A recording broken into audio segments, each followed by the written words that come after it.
আরেকটা অভ্যন্তরীণ প্রসঙ্গ, সেটি হচ্ছে বাংলাদেশে ব্যাংকিং সেক্টর বহুল আলোচিত সেক্টর। বেসরকারি ব্যাংক দেওয়া হচ্ছে, আবার একীভূত করা হচ্ছে, আবার একীভূত থাকছে না, নানান ধরনের ব্যাংকিং সেক্টর নিয়ে কথা আছে। এখানে মাননীয় উপদেষ্টা মহোদয় আছেন, আপনার আগের অন্তত 2 জন অর্থমন্ত্রী বারবার বলেছেন যে এই ব্যাংকের এই সকল বিষয় দেখবার জন্য একটা ব্যাংক সংস্কার কমিশন করা হবে। তা আপনার কি এই ব্যাংক সংস্কার কমিশন করার কোনো পরিকল্পনা আছে কিনা? ধন্যবাদ।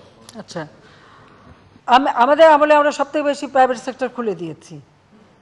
হ্যাঁ, ব্যাংকিং সেক্টরে কেউ ভালো চালাচ্ছে, কেউ খারাপ চালাচ্ছে, কোনো সময় অনেকে ঠিকমতো চালাতে পারে না। এটা ব্যাংক একটা চিরাচরিত নিয়মই আছে।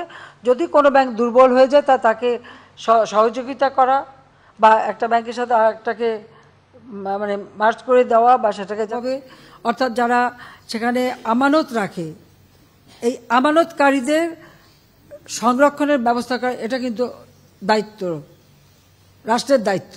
তবে সেটাই পালন করার চেষ্টা করা হচ্ছে।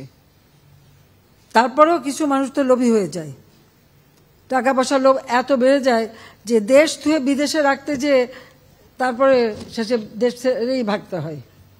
যে সেই অর্থ বানিয়ে লাভটা কি হলো? এতই অর্থ বানিয়ে ফেললো যে শেষে আর দেশেই থাকা যায় না,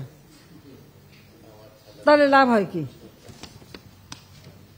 এটা তো মানুষ চিন্তা করে না। আসলে এটা হচ্ছে নেশার মতো পেয়ে যায়, বোধ হয় নেশার মতো পেয়ে যায়। সেটা হলো বাস্তব কথা।